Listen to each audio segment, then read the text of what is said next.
But Yeah, go ahead. Well, I was going to move to San Francisco. Please do. Okay. Obviously, the Seahawks, they have San Francisco on Thanksgiving. San Francisco takes care of business against the Bucs. They were home. They win 27-14.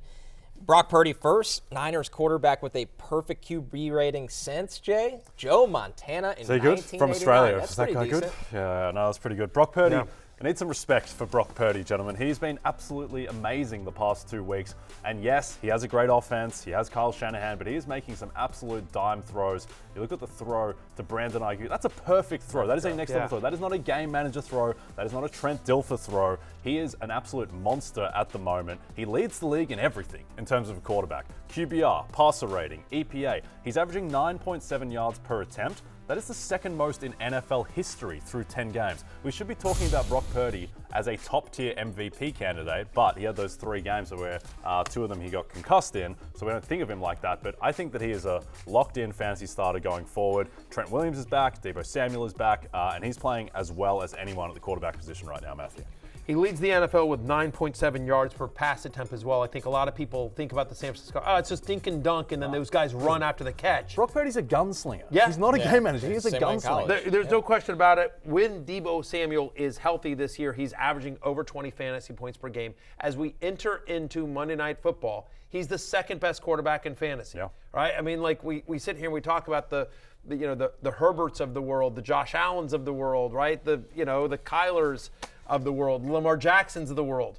Brock Purdy is the second best quarterback in fantasy for this week as well, and I think that's the important part, right? He is a viable QB1. I think most people think of him as like this backup guy or a bye week guy as well. He's now had 23 or more fantasy points in back-to-back games, and it's weird because he doesn't run, and usually you want somebody to run to be an elite fantasy quarterback, but he is somebody who can do that. So if you've been sitting there, I guess, because the trade deadline is coming up this week in a lot of leagues, and if you're sitting on Brock Purdy and someone else, again, Brock Purdy is good enough to be your starting quarterback the rest of the way. If you have another big name guy, call up whoever had Joe Burrow in your league. Yeah.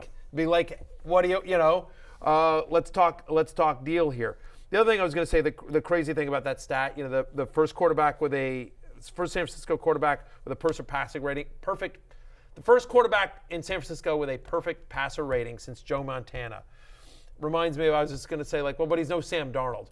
Remember in the preseason we heard that report that Sam Darnold throws a better ball than any quarterback in San Francisco history? Niners history. Oh, that's a tough one. That doesn't age great. That has not aged well. Last thing, because we've spoken about this a lot, but Brock Purdy's 20-1 to an MVP. His odds are more than 3 times as long as Tua Tagovailoa. There is no world in which Brock Purdy is less likely to win MVP than Tua right now. And the good thing with Purdy betting on him, he gets to play Jalen Hurts and Lamar Jackson in the back end of the season, so he can dent their cases along the way. Then you need Mahomes to fall over. I think Purdy should be 4th favorite for the award. I don't think he's going to win, but he should be the 4th favorite. That's the issue. The issue is I think that MVP is somewhat of a narrative-driven award, and They run the slate. They run the slate and they beat the Eagles in Philly along the way and the Ravens on Monday Night Football. And he looks good doing it. Yes. I'm with you. And he looks good with you. And definitely Mahomes hasn't been Mahomes this year. But you're right. People think he's a game manager, that he's just a point guard in Shanahan's system, that Shanahan's the MVP. And I'm with you. I give the kid credit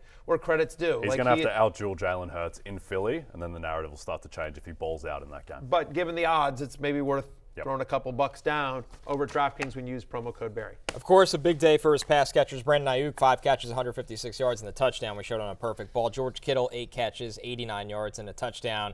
And we got to hear from Kittle after the game on some funny red zone math. So take a listen.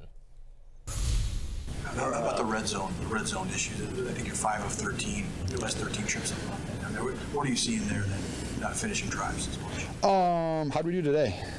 1 of 4, I think. 2 of 4. I mean, I scored and Christian scored. Your math's not great right now, man. Yeah, it is true. You're not a big math guy. No, I understand. It's difficult for some people. George Kittle. Good clapback. Yeah, good clapback as well. Good spirit. He's going to have a great career on television when he's done. He's George very entertaining. Kittle. Or WWE. He could really pick his own adventure. When he came on our show, the Super Bowl, it was awesome. He's very good. One of the highlights. He's a very charismatic guy. He's well spoken. He's clearly bright as well. So we look forward to welcoming future NBC colleague George Kittle whenever his playing career is over. But fantasy-wise, He enters Monday Night Football as the #1 tight end in fantasy. He's now had 20 or more fantasy points in 3 straight games. That's been the crazy part, is that like the consistency. Because with Kittle, it's usually been about like he has these spike games, but then he's blocking. But this offense is running so well and so hot that Kittle's been a part of it. 30% target share 2 of the past 3 games, at least 80 yards and a touchdown in consecutive weeks as well. You like the matchup this week at Seattle on a short week, especially given that Seattle might be, without their starting quarterback and running back. Hey, it's Matthew Berry from NBCSports.com and Rotorworld.com, and I want to thank you so much for watching whatever it is you just watched, or if nothing else, being too lazy to click out of the autoplay after this video started, after whatever it is you actually wanted to watch finished. But now that you're here, I'd like to take a moment here to ask you respectfully now, okay? I'm asking you respectfully to subscribe to the NFL on NBC YouTube channel. You'll get the latest Roto-World fantasy news headlines, all sorts of great shows, including my own Fantasy Football Happy Hour. So go subscribe now. Again, I'm asking respectfully.